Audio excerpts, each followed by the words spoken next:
ನಮಸ್ಕಾರ ಎಲ್ಲರಿಗೂ ಶುಭ ಸಂಧ್ಯೆ. ಇವತ್ತಿನ ಕ್ರಿಕೆಟ್ ಸುದ್ದಿಗಳಿಗೆ ಸ್ವಾಗತ.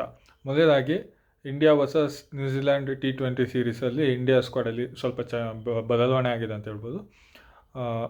ಶ್ರೇಯಸ್ ಅಯ್ಯರ್ ಅವರು ವಾಪಸ್ ಬಂದಿದ್ದಾರೆ, ಹಾಗೆ ರವಿ ಬಿಷ್ಣೋಯ್ ಅವರು ವಾಪಸ್ ಬಂದಿದ್ದಾರೆ. ಮೊದಲನೇದಾಗಿ ವಾಷಿಂಗ್ಟನ್ ಸುಂದರ್ ಅವರು ಇಂಜುರಿ ಆಗಿದ್ದರು, ತಿಲಕ್ ವರ್ಮಾ ಅವರು ಇಂಜುರಿ ಆಗಿದ್ದರು. ತಿಲಕ್ ವರ್ಮಾ ಪ್ಲೇಸಿಗೆ ಶ್ರೇಯಸರ್ ಹಾಗೆ ವಾಷಿಂಗ್ಟನ್ ಸುಂದರ್ ಬದಲು ರವಿ ಬಿಷ್ಣೋಯ್ ಬಂದಿದ್ದಾರೆ ಅಂತ ಹೇಳ್ಬೋದು. ಇಬ್ಬರು ಮೊದಲು T20 ಸ್ಕ್ವಾಡಲ್ಲಿದ್ದು ಒಳ್ಳೆ ಪರ್ಫಾರ್ಮೆನ್ಸ್ ಕೊಟ್ಟಿದ್ದರು, ಒಂದು ಅವ್ರ ಹಾರ್ಡ್ ವರ್ಕಿಗೆ ಪ್ರತಿಫಲ ಸಿಕ್ಕಿದೆ ಅಂತ ಹೇಳ್ಬೋದು. ಇನ್ನು ನೆಕ್ಸ್ಟು ನಿನ್ನೆ Saurashtra versus Punjab second semifinal Vijay Hazare trophy ನಡೀತು. ಇದು ಬೆಂಗಳೂರಿನ BCCI central of excellence ground 1ನಲ್ಲಿ ನಡೀತು. ಇನ್ನು ಸೌರಾಷ್ಟ್ರ ಅವರು ಟಾಸ್ ವಿನ್ ಆಗಿ ಬಾಲಿಂಗ್ ಕೂಡ ತಗೊಂಡಿದ್ರು. ಇನ್ನು ಫಸ್ಟ್ ಬ್ಯಾಟಿಂಗ್ ಬಂದ ಪಂಜಾಬ್ ಅವರು 50 ಓವರ್ಗಳಲ್ಲಿ 291 ರನ್ಗೆ ಆಲ್ಔಟ್ ಆದರು. ಹರ್ಮನ್ ಸಿಂಗ್ ಓಪನರ್ 33, ಹಾಗೆ ಪ್ರವಣನ್ ಸಿಂಗ್ ಕ್ಯಾಪ್ಟನ್ 87 ರನ್ ಹೊಡೆದ್ರು. ಅಲ್ಮೋಸ್ ಸಿಂಗ್ ಸೆಂಚುರಿ ಹೊಡೆದ್ರು, 100 ರನ್ ಹೊಡೆದ್ರು. ರಮಣದೀಪ್ ಸಿಂಗ್ 42 ರನ್ ಹೊಡೆದ್ಬಿಟ್ರೆ, ಅದು ಬಿಟ್ಟರೆ ಬೇರೆ ಯಾವುದೇ ಬ್ಯಾಟ್ಸ್ಮನ್ನಿಂದ 2 ಅಂಕಿ ಸಂಖ್ಯೆ ಸ್ಕೋರ್ ಬರಲಿಲ್ಲ ಅಂತ ಹೇಳ್ಬೋದು. ಎಲ್ಲ 1 ಅಂಕಿ ಸಂಖ್ಯೆ ಸ್ಕೋರ್ಗೆ ಔಟ್ ಆದರು. ಇನ್ನು ಬಾಲಿಂಗ್ನಲ್ಲಿ ಚೇತನ್ ಸಕ್ರಿಯ 4 ವಿಕೆಟ್, ಅಂಕುಲ್ ಪನ್ವಾರ್ ಅವರು 2, ಚಿರಾಗ್ ಜೆನ್ನಿ ಅವರು 2 ವಿಕೆಟ್ ತೊಗೊಂಡು ಒಂದು ಒಳ್ಳೆಯ ಬಾಲಿಂಗ್ ಪ್ರದರ್ಶನ ಕೊಟ್ಟರು. ಇನ್ನು ಚೇಸಿಂಗ್ ಬೆನ್ನತ್ತಿದ ಸೌರಾಷ್ಟ್ರ ಅವರು ತುಂಬ ಸುಲಭವಾಗಿ 39.3 ಓವರ್ಗಳಲ್ಲಿ 1 ವಿಕೆಟ್ ಕಳ್ಕೊಂಡು 293 ರನ್ ಗಳಿಸಿ ಈ ಪಂದ್ಯವನ್ನು 9 ವಿಕೆಟ್ಗಳಿಂದ ಗೆದ್ದು ಫೈನಲ್ಗೆ ತೇರ್ಗಡೆ ಆದರು. ಹಾಗೆ ಫೈನಲ್ ವಿದರ್ಭ ಮೇಲೆ same ground BCCI central excellence ಗ್ರೌಂಡಲ್ಲಿ ಫೈನಲ್ ಮ್ಯಾಚ್ ಆಡಲಿದ್ದಾರೆ. ಇನ್ನು ಹಾರ್ವಿಕ್ ದೇಸಾಯಿ ಸೌರಾಷ್ಟ್ರ ಪರ 64 ಹೊಡೆದ್ರು.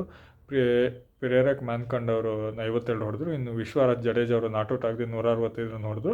ಹಾಗೆ ಈ ಪ್ರದರ್ಶನಕ್ಕೆ ಅವರಿಗೆ ಪಂದ್ಯಶ್ರೇಷ್ಠ ಪ್ರಶಸ್ತಿ ಕೂಡ ದುಡಿತು. ಇನ್ನು ಗುರಾನ್ ಬಾರ್ ಅವರು 1 ವಿಕೆಟ್ ಪಡ್ಕೊಂಡ್ರು. ಬೇರೆ ಯಾವುದೇ ಬಾಲರ್ಗಿಂದ ಉತ್ತಮ ಪ್ರದರ್ಶನ ಬಂದಿಲ್ಲ ಅಂತ ಹೇಳ್ಬೋದು.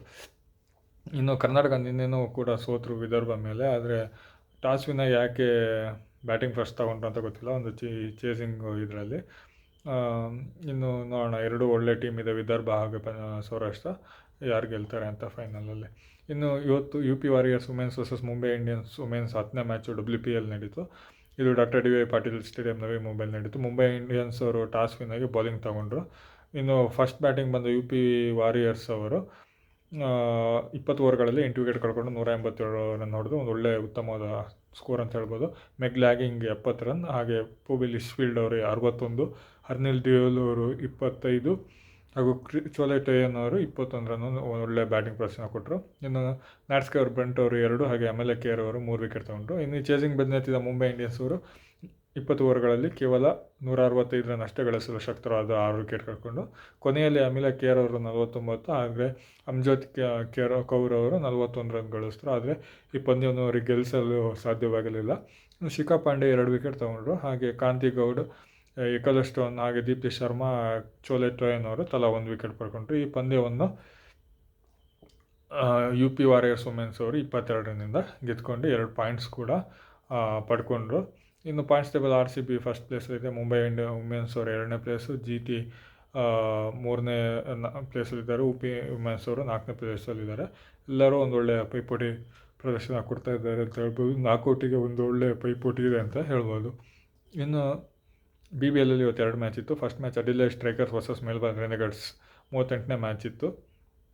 ಇದು ಅಡಿಲೇಡ್ ಓವರಲ್ಲಿತ್ತು. ಹಾಗೆ ಅಡಿಲೇಡ್ ಸ್ಟ್ರೈಕರ್ಸ್ ಅವರು ಟಾಸ್ ವಿನ್ ಆಗಿ ಬಾಲಿಂಗ್ ಕೂಡ ತಗೊಂಡ್ರು. ಹಾಗೆ ಫಸ್ಟ್ ಬಂದ ಮೆಲ್ಬರ್ನ್ ರೆನೆಗೇಡ್ಸ್ ಅವರು ಕೇವಲ 16.5 ಓವರ್ಗಳಲ್ಲಿ 99ಗೆ ಆಲ್ಔಟ್ ಆದರು.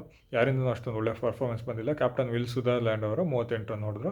ಇನ್ನು ತಬ್ರೇಜ್ ಶಮ್ಶಿ ಅವರು ಸೌತ್ ಆಫ್ರಿಕಾ ಪ್ಲೇಯರ್ 4 ವಿಕೆಟ್ ತೊಗೊಂಡ್ರು. 3.5 ಓವರ್ಗಳಲ್ಲಿ 15 ರನ್ ಕೊಟ್ಟು ಈ ಪ್ರದರ್ಶನವರಿಗೆ ಪಂದ್ಯಶ್ರೇಷ್ಠ ಕೂಡ ದೊರೆಯಿತು. ಇನ್ನು ಬೆನ್ನಟ್ಟಿದ ಅಡಿಲೇಡ್ ಸ್ಟ್ರೈಕರ್ಸ್ ಅವರು 11.5 ಓವರ್ಗಳಲ್ಲಿ 2 ವಿಕೆಟ್ ಕಳ್ಕೊಂಡು 100 ರನ್ ಗಳಿಸಿ ಈ ಅಡಿಲೇಡ್ ಸ್ಟ್ರೈಕರ್ಸ್ ಅವರು ಈ ಪಂದ್ಯವನ್ನು 8 ವಿಕೆಟ್ಸ್ಗಳಿಂದ ಗೆದ್ದರು. ಇನ್ನು Chris Lynn 27 not out, Lim Scott not out 18 ಹೊಡೆದ್ರು. ಇನ್ನು ಬಾಲಿಂಗ್ನಲ್ಲಿ ಸ್ಯಾಮ್ ಎಲಿಯಟ್ ಹಾಗೆ ಕಾಲನ್ ಸ್ಲೋವ್ ಅವರು ತಲಾ 1 ವಿಕೆಟ್ ಪಡ್ಕೊಂಡ್ರು ಅಂತ ಹೇಳ್ಬೋದು. ಇನ್ನು ಇವತ್ತು ಪರ್ತ್ ಸ್ಕಾಚರ್ಸ್ ಮತ್ತು ಮೆಲ್ಬರ್ನ್ ಸ್ಟಾರ್ಸ್ 39ನೇ ಮ್ಯಾಚ್ ಇತ್ತು. ಇದು ಪರ್ತ್ ಸ್ಟೇಡಿಯಮಲ್ಲಿ ಇತ್ತು. ಹಾಗೆ ಪರ್ತ್ ಸ್ಕಾಚರ್ಸ್ ಅವರು ಟಾಸ್ ವಿನ್ ಆಗಿ ಚೇಸಿಂಗ್ ಕೂಡ ತಗೊಂಡಿದ್ರು. ಇನ್ನು ಫಸ್ಟ್ ಬ್ಯಾಟಿಂಗ್ ಬಂದ ಮೆಲ್ಬರ್ನ್ ಸ್ಟಾರ್ಸ್ ಅವರು 18.2 ಓವರ್ಗಳಲ್ಲಿ 130ಕ್ಕೆ ಆಲ್ಔಟ್ ಆದರು ಅಂತ ಹೇಳ್ಬೋದು. ಇನ್ನು ಅವ್ರ ಕಡೆ ಯಾರಿಂದನೂ ಅಷ್ಟೊಂದು ಒಳ್ಳೆ ಪರ್ಫಾರ್ಮೆನ್ಸ್ ಬಂದಿಲ್ಲ. ಮಿಡಲ್ ಆರ್ಡ್ರಲ್ಲಿ ಮಾರ್ಕಸ್ ಸ್ಟೋನಿಕ್ಸ್ ಕ್ಯಾಪ್ಟನ್ ಅವರು 55 ರನ್ ಹೊಡೆದರು. ಇನ್ನು ಮ್ಯಾಕ್ಸ್ವೆಲ್ ಪೂರ್ ಪರ್ಫಾರ್ಮೆನ್ಸ್ ಕಂಟಿನ್ಯೂ ಆಯಿತು, 8 ಬಾಲಿಗೆ 3 ರನ್ ಹೊಡೆದ್ರು. ಬಾಲಿಂಗ್ನಲ್ಲಿ ಜೆಲ್ಲಿ ರಿಚರ್ಡ್ಸನ್ ಅವರು 3.2 ಓವರ್ಗಳಲ್ಲಿ ಒಂದು ಮೇಡಿನ್ ಸಹಿತ 16 ರನ್ ಕೊಟ್ಟು 4 ವಿಕೆಟ್ ಪಡ್ಕೊಂಡ್ರು. ಹಾಗೆ ಈ ಪ್ರದರ್ಶನಕ್ಕೆ ಅವರಿಗೆ ಮ್ಯಾಚ್ ಕೂಡ ದೊರೀತು. ಇನ್ನು ಚೇಸಿಂಗ್ ಬೆನ್ನತ್ತಿದ್ದ ಪರ್ಸ್ಕಾಚರ್ಸ್ ಅವರು 16.5 ಓವರ್ಗಳಲ್ಲಿ 4 ವಿಕೆಟ್ ಕೊಂಡು 134 ರನ್ ಹೊಡೆದ್ರು. ಹಾಗೆ ಪಂದ್ಯವನ್ನು ಪರ್ಸ್ಕಾಚರ್ಸ್ ಅವರು 6 ವಿಕೆಟ್ಗಳಿಂದ ಜಯವನ್ನು ಕೂಡ ದಾಖಲಿಸಿದ್ರು. ಇನ್ನು ಫಿಲ್ ನಾಲೆನ್ ನ್ಯೂಜಿಲೆಂಡ್ ಬ್ಯಾಟ್ಸ್ಮನ್ನು 39 ಬಾಲಿಗೆ 69 ಹೊಡೆದ್ರು.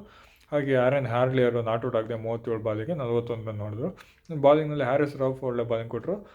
4 ಓವರಿಗೆ 23 ರನ್ ಗಳಿಸಿ 4 ಓವರಿಗೆ 23 ರನ್ ಕೊಟ್ಟು 3 ವಿಕೆಟ್ ಕೂಡ ಪಡ್ಕೊಂಡ್ರು ಅಂತ ಹೇಳ್ಬೋದು. ಒಂದು ಒಳ್ಳೆ ಬಾಲಿಂಗ್ ಪ್ರದರ್ಶನ ಅಂತಲೂ ಕೂಡ ಹೇಳ್ಬೋದು. ಇನ್ನು ಪರ್ಸ್ಕಾಚರ್ಸ್ ಅವರು ಆಲ್ರೆಡಿ ಕ್ವಾಲಿಫೈ ಆಗಿದ್ದಾರೆ. ಹೋಬರ್ಟ್ ಹರಿಕನ್ಸ್ ಅವರು ಕ್ವಾಲಿಫೈ ಆಗಿದ್ದಾರೆ. ಮೆಲ್ಬರ್ನ್ಸ್ ಸ್ಟಾರ್ಸ್ ಅವರು ಕೂಡ ಕ್ವಾಲಿಫೈ ಆಗಿದ್ದಾರೆ. 4ನೇ ಪೊಸಿಷನಿಗೆ ಸಿಡ್ನಿ ಸಿಕ್ಸರ್ಸ್ ಹಾಗೆ ಬಿಸ್ಬೇನ್ ಹೀಟ್ ಮಧ್ಯೆ ಒಂದು ಒಳ್ಳೆ ಫೈಟ್ ಇದೆ ಅಂತ ಹೇಳ್ಬೋದು. ಹಾಗೆ ಇವರು ಲಾಸ್ಟ್ ಮ್ಯಾಚಲ್ಲಿ ಇವರು ಆಡ್ತಾ ಇದ್ದಾರೆ ಕೂಡ, ಕೊನೆಯ ಲೀಗ್ ಮ್ಯಾಚಲ್ಲಿ ಬ್ರಿಸ್ಬೇನ್ ಹೀಟ್ ಹಾಗೆ ಸಿಡ್ನಿ ಸಿಕ್ಸರ್ಸ್ ಆಡ್ತಿದ್ದಾರೆ. ಸ್ಟೀವನ್ ಸ್ಮಿತ್ ಕ್ಯಾಪ್ಟನ್ಸಿ ಸಿಡ್ನಿ ಸಿಕ್ಸರ್ಸಿಗಿದೆ. ನೋಡೋಣ ಯಾರು ಗೆದ್ದವರು 4 ಕೋಟಿ ಕ್ವಾಲಿಫೈ ಆಗ್ತಾರೆ, ಯಾರು ಗೆಲ್ತಾರೆ ಅಂತ ನೋಡೋಣ. ಹಾಗೆ ನಿನ್ನೆ ಸೌತ್ ಆಫ್ರಿಕಾ T20ಲಿ MI Cape Town versus sunrise eastern cape 26ನೇ ಮ್ಯಾಚ್ ಇತ್ತು. ಇದು ಕೇಪ್ಟೌನ್ ವೆನ್ಯೂಯಲ್ಲಿ ನಡೀತು. ಹಾಗೆ ಸನ್ರೈಸ್ ಈಸ್ಟರ್ನ್ ಕೇಪ್ಟೌನ್ ಅವರು ಟಾಸ್ ವಿನ್ ಆಗಿ ಬ್ಯಾಟಿಂಗ್ ಬಂದರು. ಇನ್ನು ಬ್ಯಾಟಿಂಗ್ ಬಂದ ಸನ್ರೈಸ್ ಕೇಪ್ಟೌನ್ ಅವರು 20 ಓವರ್ಗಳಲ್ಲಿ ಕೇವಲ 139 ರನ್ ಗಳಿಸಿದ್ರು, 9 ವಿಕೆಟ್ ಕಳ್ಕೊಂಡು. ಯಾರಿಂದ ಅಷ್ಟೊಂದು ಒಳ್ಳೆ ಬ್ಯಾಟಿಂಗ್ ಪ್ರದರ್ಶನ ಬಂದಿಲ್ಲ. ಕೊನೆಯಲ್ಲಿ ಬಂದ ಮ್ಯಾಕ್ರೋ ಜಾನ್ಸನ್ 23 ಬಾಲಿಗೆ 42 ರನ್ ಹೊಡೆದ್ರು, ಒಂದು ಒಳ್ಳೆ ಬ್ಯಾಟಿಂಗ್ ಪ್ರದರ್ಶನ ಕೊಟ್ಟರು ಅಂತ ಹೇಳ್ಬೋದು. ಇನ್ನು ಬಾಲಿಂಗ್ನಲ್ಲಿ ಕೋಬ್ರೆ ಬೋಶ್ ಅವರು 4 ಓವರಿಗೆ 34 ರನ್ ಕೊಟ್ಟು 4 ವಿಕೆಟ್ ತೊಗೊಂಡ್ರು. ಈ ಪ್ರದರ್ಶನಕ್ಕೆ ಅವರಿಗೆ ಮ್ಯಾಚ್ ಕೂಡ ಸಿಕ್ಕಿತ್ತು. ಹಾಗೆ ಟ್ರೆಂಟ್ ಬೋಲ್ಟ್ ಅವರು 4 ಓವರಿಗೆ 28 ರನ್ ಕೊಟ್ಟು 3 ವಿಕೆಟ್ ಕೂಡ ಪಡ್ಕೊಂಡ್ರು. ಫಸ್ಟ್ ಬಾಲಿಗೆ ಒಂದು ವಿಕೆಟ್ ಕೂಡ ತೊಗೊಂಡ್ರು ಅವರು, ಕ್ವಿಂಟನ್ ಡಿಕಾಕ್ ಅವ್ರದ್ದು.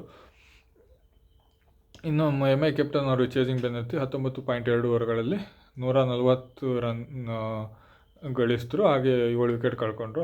ಇದರಿಂದ ಮುಂಬೈ ಕ್ಯಾಪ್ಟನ್ಸ್ ಅವರು 3 ವಿಕೆಟ್ಗಳಿಂದ ಈ ಮ್ಯಾಚನ್ನು ಗೆದ್ದರು. ಇನ್ನು ಬ್ಯಾಟಿಂಗ್ನಲ್ಲಿ ರೇಜಾ ಆ್ಯಂಡರ್ಸನ್ 41 ಹೊಡೆದ್ರು, ಜಾರ್ಜ್ ಲಿಂಡೆ ಅವರು 31 ರನ್ ಹೊಡೆದ್ರು, ಕಿಲಾನ್ ಪೊಲಾರ್ಡ್ ಅವರು 20 ರನ್ ಹೊಡೆದ್ರು. ಇನ್ನು ಬಾಲಿಂಗ್ನಲ್ಲಿ ಚೇನ್ ಮುತ್ತುಸ್ವಾಮಿ 2 ಹಾಗೆ ಮ್ಯಾಕ್ರೋ ಜಾನ್ಸನ್ ಅವರು 2 ವಿಕೆಟ್ ತೊಗೊಂಡ್ರು ಅಂತ ಹೇಳ್ಬೋದು. ನೋಕಿ ಹಾಗೆ ಆಡಮ್ ಮಿಲ್ಮೆ ಅವರು ತಲಾ 1 ವಿಕೆಟ್ ಪಡ್ಕೊಂಡ್ರು. ಜೇಮ್ಸ್ ಕೋಲ್ಸ್ ಕೂಡ 1 ವಿಕೆಟ್ ಪಡ್ಕೊಂಡ್ರು ಅಂತ ಹೇಳ್ಬೋದು. ಇನ್ನು ICC ಅಂಡರ್-19 ಮ್ಯಾಚ್ ನಿನ್ನೆ 3 ಮ್ಯಾಚ್ ಇತ್ತು. ಇಂಗ್ಲೆಂಡ್ ಅಂಡರ್-19 ವರ್ಸಸ್ ಪಾಕಿಸ್ತಾನ ಅಂಡರ್-19ನಲ್ಲಿ ಇಂಗ್ಲೆಂಡ್ ಅಂಡರ್-19 ಅವರು 37 ರನ್ನಿಂದ ವಿನ್ ಆದರು. ಹಾಗೆ ಐರ್ಲೆಂಡ್ ಅಂಡರ್-19 ಆಸ್ಟ್ರೇಲಿಯಾ ಅಂಡರ್-19ನಲ್ಲಿ ಆಸ್ಟ್ರೇಲಿಯಾ ಅಂಡರ್-19 ಅವರು 8 ವಿಕೆಟಿಂದ ವಿನ್ ಆದರು. ಹಾಗೆ ಅಫ್ಘಾನಿಸ್ತಾನ ಅಂಡರ್-19 ಹಾಗೆ ಸೌತ್ ಆಫ್ರಿಕಾ ಅಂಡರ್-19ನಲ್ಲಿ ಅಫ್ಘಾನಿಸ್ತಾನ ಅಂಡರ್-19 ಅವರು 28 ರನ್ನಿಂದ ವಿನ್ ಆದರು ಅಂತ ಹೇಳ್ಬೋದು. ಸೌತ್ ಆಫ್ರಿಕಾ ಅವರು ಒಂದು ICCಯಲ್ಲಿ ಅವ್ರದ್ದು ಒಂದು ದುರದೃಷ್ಟ ಅಂಡರ್-19ನಲ್ಲೂ ಕಂಟಿನ್ಯೂ ಆಗಿದೆ ಅಂತ ಹೇಳ್ಬೋದು. ಅಫ್ಘಾನಿಸ್ತಾನ ಮೇಲೆ ಅವರು ಸೋಲನ್ನು ಅನುಭವಿಸಿದ್ದಾರೆ ಅಂತ ಹೇಳ್ಬೋದು.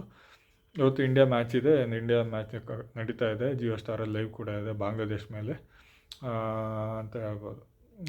ವೈಭವ್ ಸೂರ್ಯವಂಶಿ 50 ಕೂಡ ಹೊಡೆದಿದ್ದಾರೆ. ನೋಡೋಣ ರಿಸಲ್ಟ್ ಹೇಗೆ ಹೋಗುತ್ತೆ ಅಂತ. ಇದಿಷ್ಟು ಇವತ್ತಿನ ಕ್ರಿಕೆಟ್ ಸುದ್ದಿ ಆಗಿತ್ತು. ಧನ್ಯವಾದಗಳು.